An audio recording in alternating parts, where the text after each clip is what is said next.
Hermanos, buenos días, bienvenidos a Tesoros del Cielo. Seguimos con nuestra clase de esperanza. Hoy tenemos la lección número 5, la esperanza que tenemos en el Señor Jesús. Y el tema va a ser una esperanza que liberta. Es muy importante entender esta cualidad de la esperanza que nos da el Señor Jesús, y la esperanza que tenemos en Jesús es una esperanza que nos liberta. Y vamos a poner la clase en las manos del Señor. Vamos a orar junto con ustedes. Vamos a pedirle su bendición. Amado Señor, seguimos delante de tu presencia agradecidos porque eres bueno. Ay, no hay nadie, Señor, solo tú eres Dios perfecto en todos tus caminos, Señor. Gracias. Tu generosidad, tu amor, tu bondad, Señor, es infinita. Gracias, Señor, por amarnos, Señor, y rescatarnos a través de nuestro Señor Jesús y darnos una libertad gloriosa, Señor, que podemos disfrutar desde ya. Señor, gracias por eso. Ayúdanos a entender esta libertad y a vivir en ella para tu gloria. Señor, bendice a los hermanos que se añaden a la clase, que tu palabra cumpla el propósito para lo que la manda, Señor, en nuestras vidas, y Señor, podamos disfrutar y gozar de esta gran bendición. En tu nombre pedimos todas estas cosas. Amén. Amén. Bien, hermanos, dice la palabra el PIS, sabemos que expectación gozosa y segura, una expectación gozosa y segura. Y vamos a repasar lo que hemos visto hasta ahorita de lo que es la esperanza en Jesús para nosotros. Vimos en la primera clase, y de ahí vimos las últimas 3 en la clase anterior, así que vamos a repasar. La esperanza de Jesús, el PIS, nos deja descansar en medio de lo importante, ¿no? Todos, sin excepción, vamos a pasar por dolor en la vida.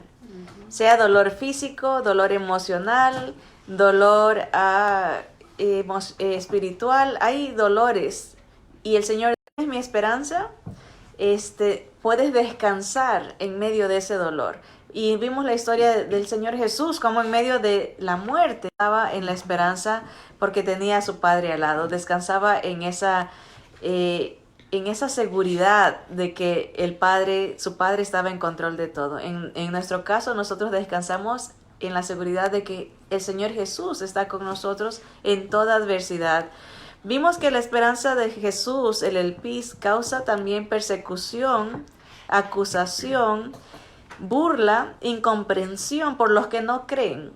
Si usted tiene la esperanza de Jesús y en Jesús, de que Él va a venir y nos va a dar un cuerpo nuevo, una vida eterna, la gente se burla de eso. La gente lo ve como locura. No lo entiende. Dice, porque estas cosas se tienen que discernir espiritualmente, ¿verdad? Y el hombre carnal, el humano sin Dios no puede entender estas cosas. Así que sí, la esperanza causa descanso, la esperanza puede causar persecución en ese sentido. La esperanza de Jesús, el PIS, trae purificación personal que resulta en buen testimonio, ¿verdad? El que tiene la esperanza de Jesús tiene una nueva mente, tiene una nueva perspectiva de las cosas y puede ser impulsado a vivir una vida diferente porque tiene la esperanza en Cristo. La esperanza de Jesús, el PIS, impulsa nuestra fe. Cuando dice que la esperanza del Señor está en nuestros corazones, ¿verdad? Y nos lleva a proyectarnos otra vez a una relación verdadera con Jesús, ¿verdad? Va a ir fortaleciéndonos la esperanza. La esperanza de Jesús nos trae regocijo. Esto vimos la semana pasada, dice un gloriarse, lo pusimos entre comillas porque no es una jactancia pecaminosa, sino es una seguridad, una confianza. Ese gloriarse en Él, no en nosotros. El regocijo es porque lo tenemos a Él, porque Él está en nosotros. Es que podemos tener esta seguridad, esta expectación gozosa, ¿verdad? Esta esperanza porque lo tenemos a Él, ¿verdad? Ese gloriarse es un gozo y una satisfacción. El creyente que tiene esta esperanza se siente completo, ¿verdad? Podemos a veces pensar en los creyentes del primer siglo, los hermanos que en los primeros 100 años, cuando el Señor Jesús se fue al cielo, la iglesia que quedó, los discípulos, los creyentes, se les conoce como los creyentes, la iglesia primitiva, quiere decir los primeros creyentes, eran las personas más gozosas, llenos de esperanza, aunque eran perseguidos, crucificados, quemados vivos, veían a sus familias ser comidas por leones, eran torturados, les ponían brea y los prendían para que sean la iluminación, y en burla decían, aquí están los que son la luz del mundo, o sea, el enemigo. Pero era la gente más gozosa, la gente más pobre, más perseguida, más incomprendida, pero la más gozosa y más satisfecha. ¿Por qué? ¿Qué contradicción? Porque tenían la esperanza de que esta vida no es todo. Hay algo más. Hay la esperanza de la glorificación, de un nuevo cuerpo y de estar con Dios para siempre. Así que vemos eso, la satisfacción, la esperanza trae satisfacción y fortaleza, ¿no? Y gozo. La esperanza de Jesús crece o se activa en el sufrimiento. No hay otra manera de que la esperanza se active. Por eso que los hermanos de la iglesia primitiva eran fuertes de esperanza, porque estaban sufriendo bastante, estaban siendo perseguidos, privados, no tenían hogar, tenían que andar huyendo de ciudad en ciudad, y donde iban anunciaban la esperanza en Cristo. O sea, no tenían las comodidades que tenemos nosotros de decir tengo una casa, tengo un lugar donde recostar mi cabeza.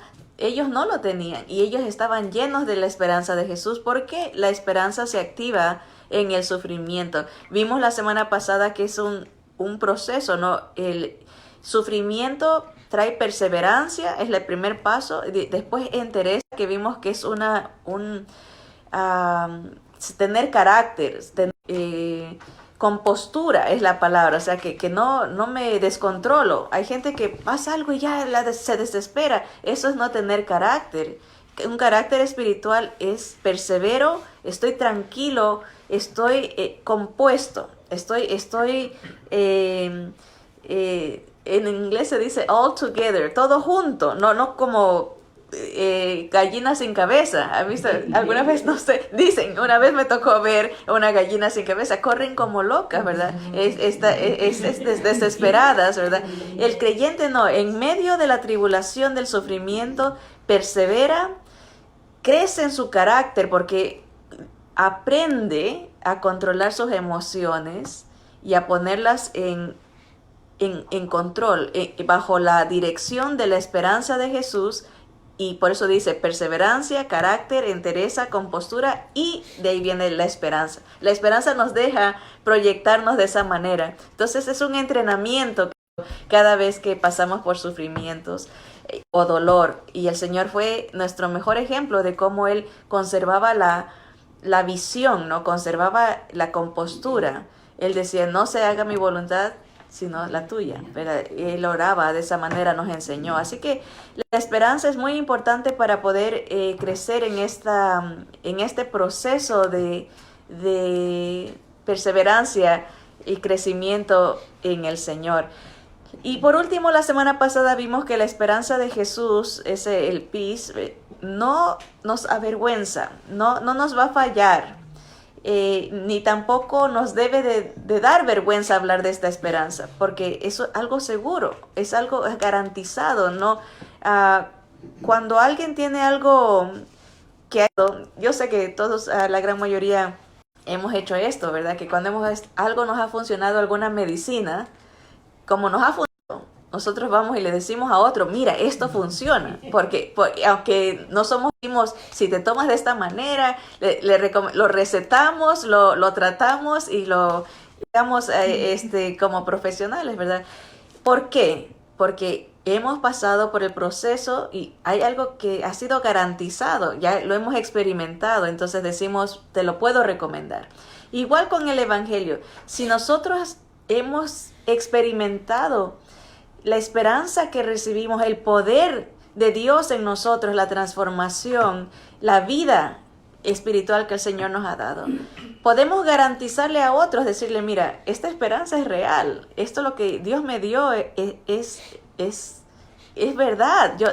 Le podemos con confianza, no nos avergüenza, porque sabemos que eso que sí es verdad, y a la vez esa palabra no avergüenza quiere decir que es que no nos va a fallar, no nos va a dejar en el aire, por decirlo así, como perdidos sin esperanza. El Señor dice aquí, la esperanza de Jesús no avergüenza, porque el amor de Dios ha sido derramado en nosotros, y el versículo dice, a través del Espíritu Santo que nos fue dado. Como tenemos el Espíritu de Cristo, nosotros hemos recibido un amor que el mundo no tiene, un amor que logra perdonar, un amor que logra olvidar, o sea, deja los resentimientos, un amor como el de Dios, un amor que cubre multitud de pecados, es un amor sobrenatural. El amor del mundo es sírveme, el amor de Dios es te sirvo, que es muy diferente, contrastado completamente. El amor del mundo es dame placer, el amor de Dios es yo te doy mi vida, ¿verdad?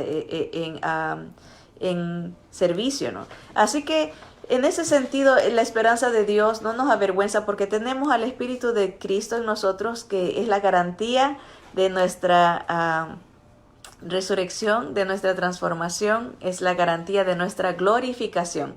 Y eso es lo que vamos a hablar ahora. La palabra glorificación es el día que Dios transforme este cuerpo carnal en un cuerpo glorificado, diferente como el de Cristo, un cuerpo especial, visible, pero al mismo tiempo invisible. Se puede transportar, inmaterial más bien, no es invisible, sino visible pero inmaterial, como el cuerpo de Jesús. Eso es lo que nos referimos cuando decimos un cuerpo glorificado. Esa es nuestra esperanza, que nada nos puede separar del Señor, y que algún día tendremos un cuerpo glorificado, sea por muerte o por rapto, o sea, que el Señor nos lleve va a haber una transformación literal en nuestro cuerpo, ¿verdad? Y esa es Así que prosigamos nuestro estudio y analicemos qué más nos enseña el Espíritu de Dios acerca del peace en las Escrituras. Ya hemos visto muchas cosas que la esperanza hace en nuestra vida, la esperanza de Jesús hace en nuestra vida. Ahora vamos a enfocarnos solamente en el libro de Romanos. Seguimos en el capítulo 8, vamos a ver unos versículos que nos hablan de la esperanza de Jesús, cómo funciona para libertarnos, que es lo que vamos a enfocarnos en la clase de hoy. La libertad, la esperanza que liberta. ¿Okay? Romanos 8, versículo 21 dice, porque también la creación misma será libertada de la esclavitud de corrupción a la libertad gloriosa de los hijos de Dios. O sea, la naturaleza, el mundo, lo que vemos, o sea, los cielos, el universo, va a ser libertado también, va a ser liberado de la corrupción en la que está ahorita. Esa es la esperanza que tenemos en Jesús, que Jesús va a venir a restaurar y va a libertar la naturaleza de la opresión, del pecado en la que está ahorita. Y va a ver la naturaleza, va a ver la transformación. Aquí dice, va a ver la libertad gloriosa de los hijos de Dios. La naturaleza durante el milenio va a ver a los hijos de Dios transformados, nos va a ver a nosotros. O sea que tiene esperanza también la creación, tiene esperanza también la naturaleza. Versículo 22 dice, porque sabemos que toda la creación gime a una está con dolores de parto hasta ahora. Está sufriendo, la naturaleza está decayendo, se está deteriorando. Estaba escuchando, viene a colación el comentario. La segunda ley de la termodinámica es que todas las cosas se deterioran. Por eso es que la teoría de la evolución, o más bien es la evolución, no tiene sentido, porque va en contra de la segunda ley de la termodinámica, que es todas las cosas se van deteriorando. Todo, nosotros nos estamos deteriorando. Si usted compra algo nuevo, ya a la semana ya se está deteriorando. Por eso no vale lo mismo, ¿verdad? Todo. Esta es la ley de la segunda ley de la termodinámica, que todo se deteriora. Entonces, es una confirmación de Romanos 8. La naturaleza está gimiendo porque se está deteriorando. Hay cambios. El sol dice que por segundo pierde toneladas de energía, el sol, por segundo. Entonces se va deteriorando. Y está gimiendo la naturaleza, que quiere ser restaurada, quiere ser libertada de esta corrupción. Versículo 23 dice, y no solo ella, no solo la naturaleza, sino que también nosotros mismos, que tenemos las primicias del Espíritu, nosotros también gemimos dentro de nosotros mismos. Espiritualmente hablando, nosotros sabemos que nos vamos deteriorando físicamente, que este tabernáculo, ¿verdad? Esta tienda se va acabando, ¿verdad? Pero miren, antes de seguir adelante dice, nosotros, los que tenemos las primicias del Espíritu. ¿Qué quiere decir eso de las primicias del Espíritu? Los primeros frutos son las primicias. Nosotros tenemos los primeros frutos del Espíritu. ¿Cuál es ese fruto? Tenemos el arrepentimiento, es un fruto del Espíritu. La fe es el siguiente fruto del Espíritu, es un proceso. Cuando uno recibe ese fruto de reconocer quiénes somos pecadores y quién es Dios, es el Salvador. Ese es el primer fruto, el arrepentimiento. De ahí viene la fe, de ahí viene la esperanza y viene el amor. Así que tenemos las primicias del Espíritu, ¿no? El arrepentimiento, la fe, la esperanza y el amor, ¿no? Así que nosotros, los que tenemos al Espíritu de Dios, gemimos también junto con la naturaleza de que queremos ser restaurados, ser libres de este cuerpo de corrupción. Ahora el versículo dice, nosotros mismos también gemimos dentro de nosotros, esperando ¿qué cosa?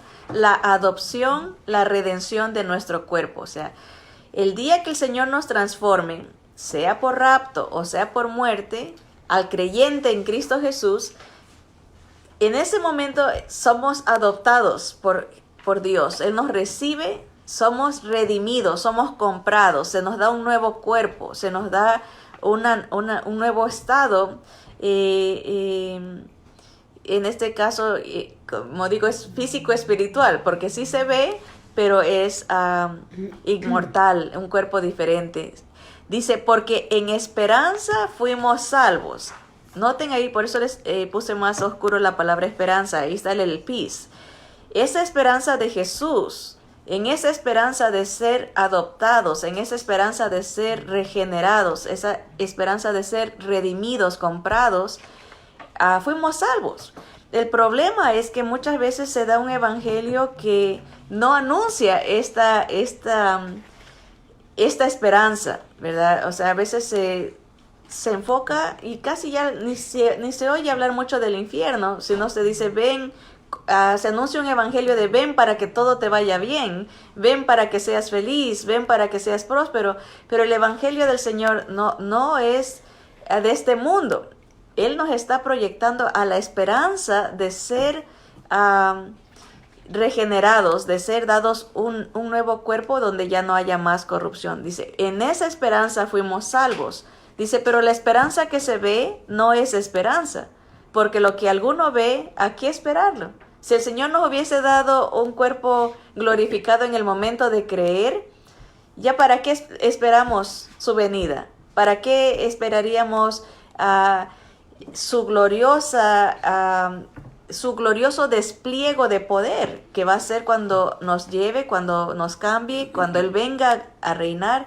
¿Para qué esperaríamos eso si ya nos hubiese dado un cuerpo glorificado? Dice, pero si esperamos lo que no vemos, con paciencia lo aguardamos, ¿verdad? Así que la esperanza que nos está hablando el apóstol Pablo, aquí déjenme leer lo que sigue. Dice, el apóstol Pablo nos explica que la humanidad está sujeta a esclavitud, una esclavitud del cuerpo, de la mente y del espíritu. Esto es importante entender.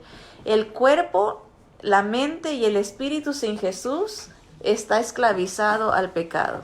No lo puede vencer.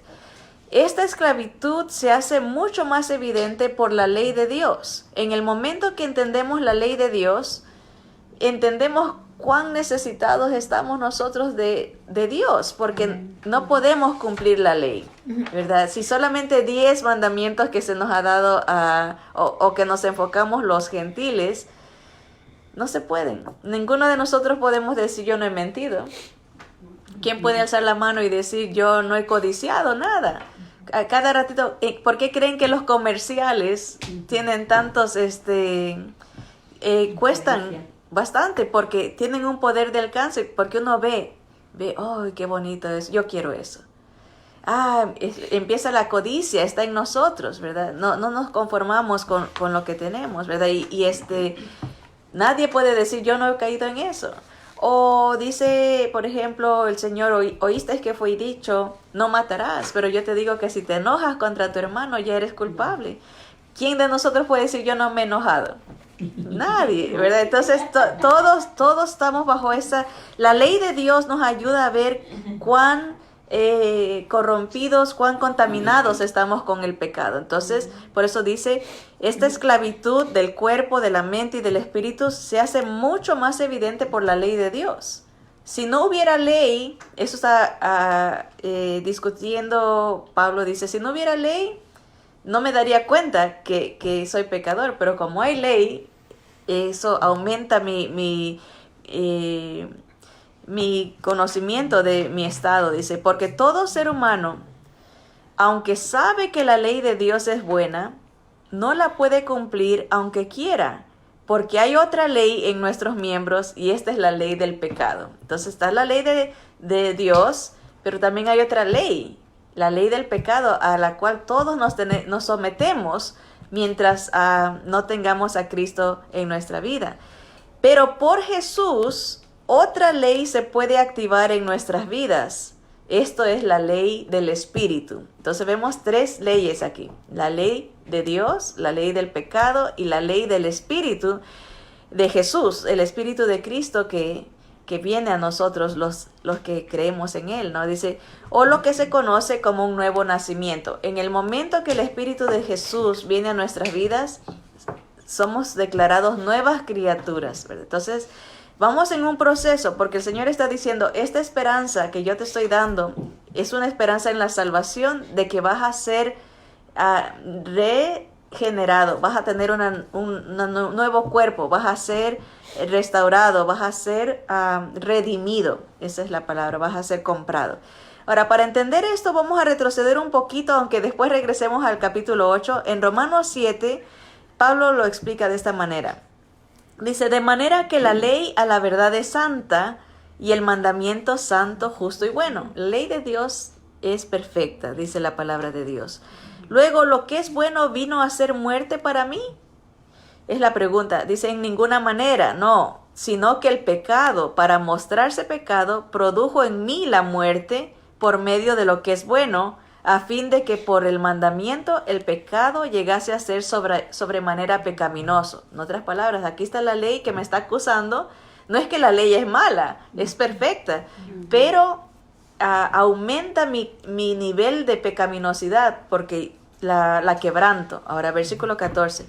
Porque sabemos que la ley es espiritual, vendido al pecado. ¿Ok? Porque lo que hago no lo entiendo, pues no hago lo que quiero, sino lo que aborrezco, eso hago. Y si lo que no quiero, esto hago, apruebo que la ley es buena. De manera que ya no soy yo quien hace aquello, sino el pecado que mora en mí. Y yo sé que en mí, esto es, en mi carne, no mora el bien, porque el querer el bien está en mí, pero no el hacerlo. Porque no hago el bien que quiero, sino el mal que no quiero, eso hago. O sea, el cuerpo me está llevando a desobedecer al Señor. Mi mente quiere, pero mi cuerpo no, dice Pablo. Versículo 20, y si hago lo que no quiero, ya no lo hago yo, sino el pecado que mora en mí. O sea, hay alguien que está controlando, es la ley del pecado. No soy yo, es el control que esa esclavitud que tenemos hacia esta ley del pecado. Dice, así que queriendo yo hacer el bien, hallo esta ley, que el mal está en mí. Eso todo mundo, el que reconoce esta realidad, está bastante cerca de encontrar a un Salvador. Porque primero hay que reconocer esa ley, que somos pecadores, que no nos podemos salvar a nosotros mismos. No podemos, porque la ley del pecado es más poderosa que nuestro cuerpo. ¿Okay? Versículo 22.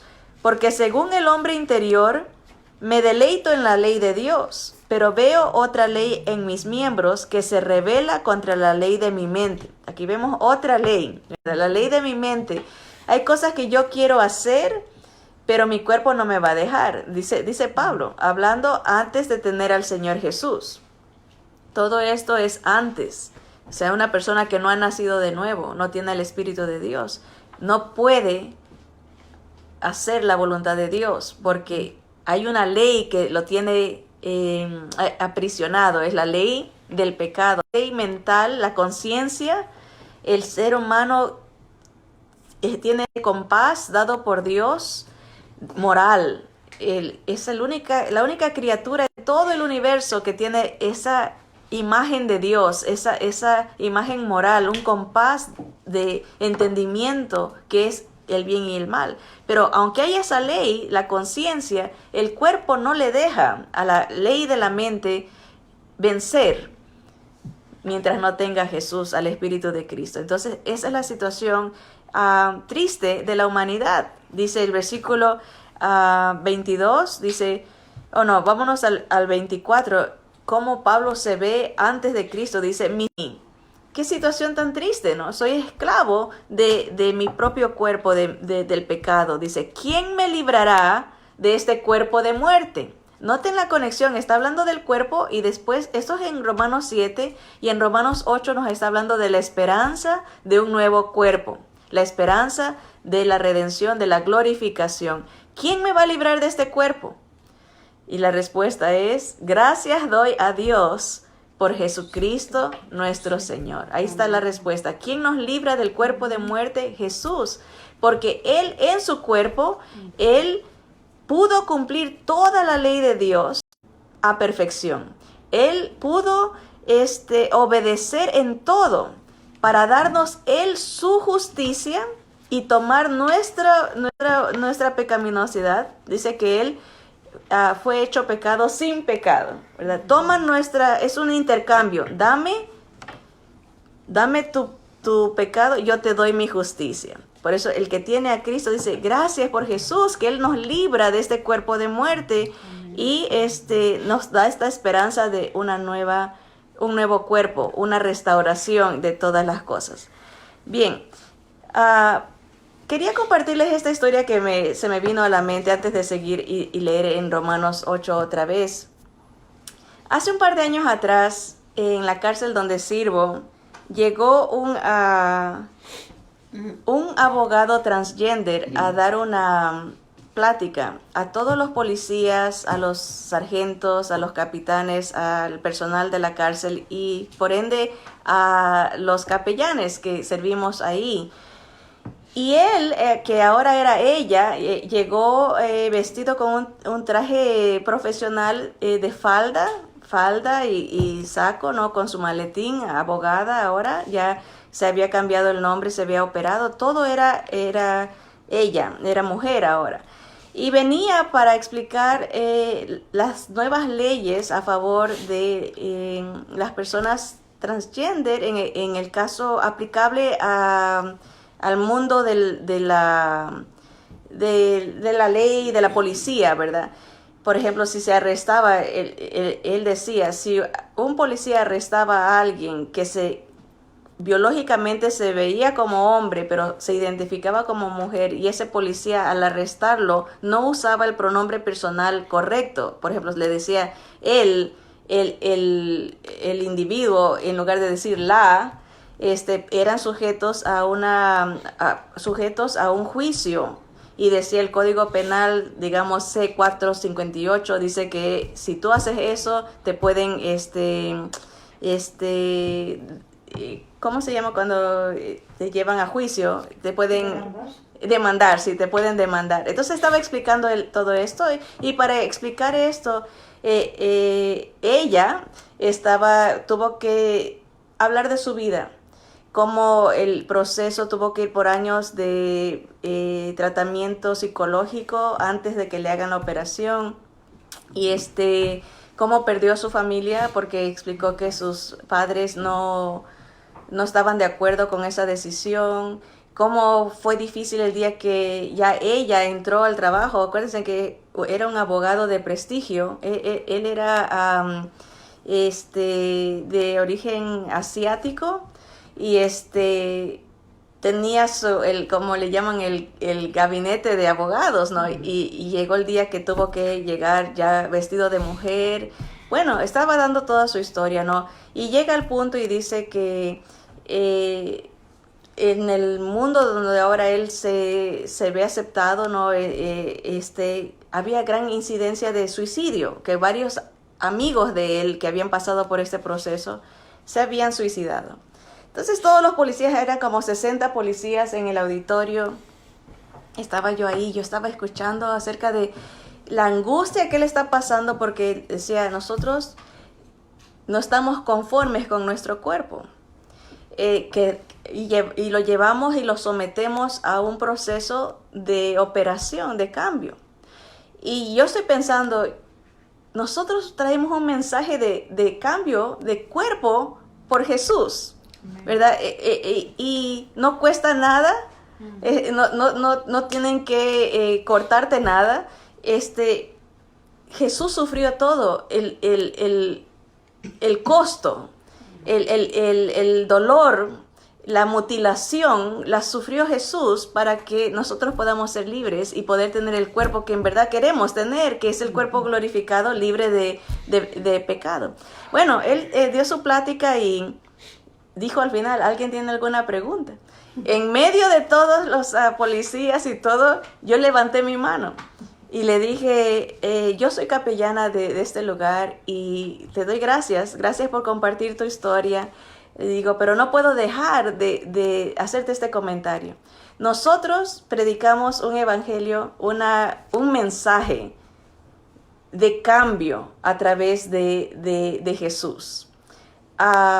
Y me gustaría saber, le dije yo, me gustaría saber cómo una persona transgender recibe este mensaje, ¿por qué no busca la solución en este mensaje que no te costaría nada? ¿Qué, en tu experiencia, le dije, cómo ves tú la aceptación que una persona transgender tuviera a un mensaje de cambio a través de Jesús? Entonces se puso todo nervioso. Empezó a titubear, dijo, bueno, dijo, y me cambió el tema, dice, yo he escuchado que la Iglesia Católica sí nos acepta, y eso es todo. ¿Alguna otra pregunta? No me dio mucho, y después me quedé pensando, pude haberle explicado mejor lo que quise decir, pero esa es la verdad, todos nosotros añoramos un cambio en nuestra vida. Todos, dice las Escrituras, que hemos pecado, ¿verdad? Y estamos fuera, destituidos de la gloria de Dios. Añoramos tener lo que éramos, lo que fue Adán y Eva, perfectos. Añoramos eso. Añoramos estar con Dios. Pero la ley del pecado no nos deja estar con Él porque nos hace no perfectos.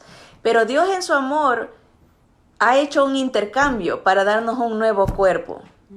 A través de la presencia del Espíritu en nosotros, es como una garantía de que va a haber un cambio completo el día que Él venga. Vamos a leerlo esto en Romanos 8.1.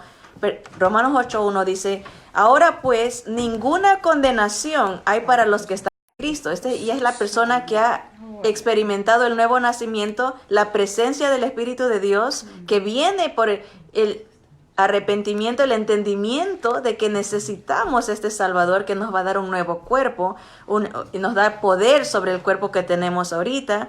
y nos transformará en un futuro completamente. Miren lo que dice: no hay condenación para los que están en Cristo Jesús, los que no andan conforme a la carne, sino conforme al Espíritu. Ya ha habido un cambio de mente, un cambio de corazón. Dice, porque la ley del Espíritu, aquí está la otra ley, ya no la ley del pecado, sino la ley del Espíritu de vida en Cristo Jesús, me ha librado de la ley del pecado y de la muerte. ¿Okay? Entonces la presencia del Espíritu de Jesús en nosotros nos libra de la ley del pecado y de la muerte. Esto es algo, hermanos, que nadie lo puede comparar con otra cosa. Tener la esperanza en el momento, en la vida y en el momento de la muerte, por Cristo Jesús. Porque lo que era imposible para la ley, por cuanto era débil por la carne, Dios enviando a su Hijo en semejanza de carne de pecado, y a causa del pecado, condenó al pecado en la carne. Jesús mostró, yo cumplo toda la ley de Dios. Él condena a la ley del pecado en su carne. Él fue el perfecto, el único ser. Por eso que las escrituras son muy específicas. Solo Jesús, porque solo Él cumple toda la ley de Dios en su propia carne. Algo que nosotros no podemos ni podíamos hacer. Dice, Él la cumple para que la justicia de la ley, bendiciones de la ley, todas las promesas de la ley se cumplen en nosotros a través de Cristo. No andamos conforme a la carne, sino conforme al Espíritu. Porque los que son de la carne, miren, noten aquí, por eso lo subrayé, piensan. Todo el asunto está en la mente. Los que son de la carne piensan en las cosas de la carne, pero los que son del Espíritu en las cosas del Espíritu. Porque el ocuparse, esa palabra en el griego quiere decir los pensamientos y los propósitos. Si tus pensamientos y tus propósitos son carnales, muy probable no has nacido de nuevo.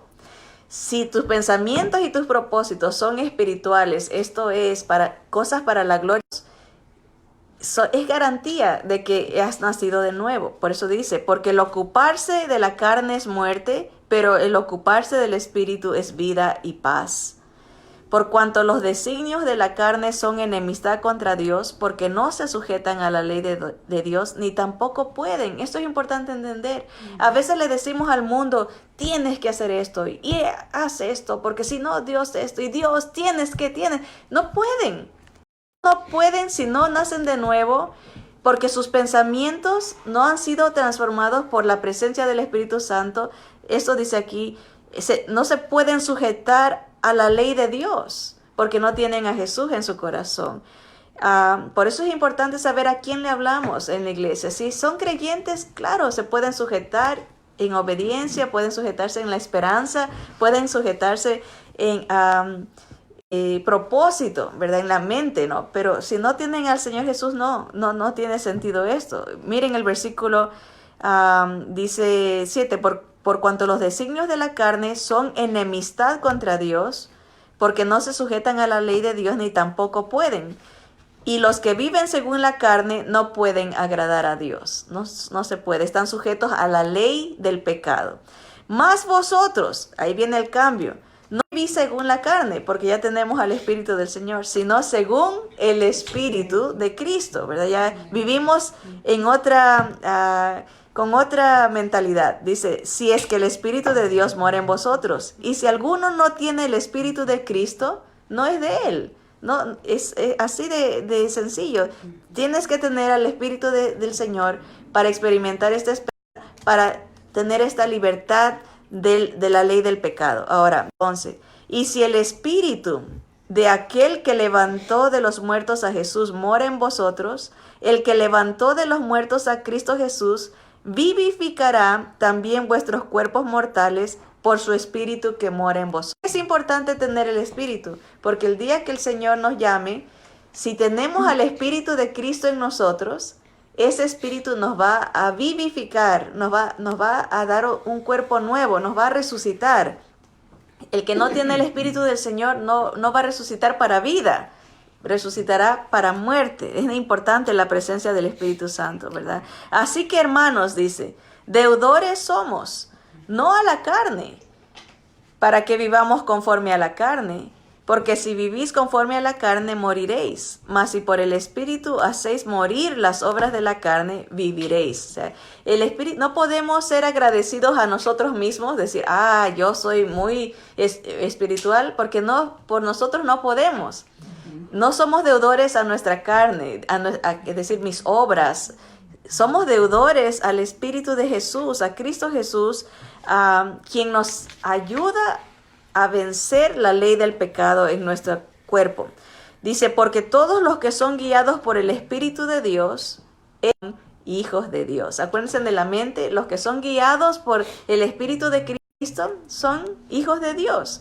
Pues no habéis recibido el espíritu de esclavitud para estar otra vez en temor, sino que habéis recibido el espíritu de adopción, por el cual clamamos, Abba, Padre, Papito, mi papi. El Espíritu mismo da testimonio a nuestro espíritu de que somos hijos de Dios. Entonces, ese espíritu que Dios nos ha dado, el Espíritu de Cristo, trabaja en nuestra mente para que nuestros pensamientos sean ya no en temor, ya no en desesperanza, ya no en ¿cómo se dice? Como estar perdidos, ya no, como decirse, ya no hay solución a nuestro problema, no, sino que tenemos un espíritu de adopción. La mente, cuando vienen los problemas, esta esperanza que tenemos en Jesús nos recuerda que hemos sido adoptados y seremos regenerados, seremos restaurados, seremos transformados.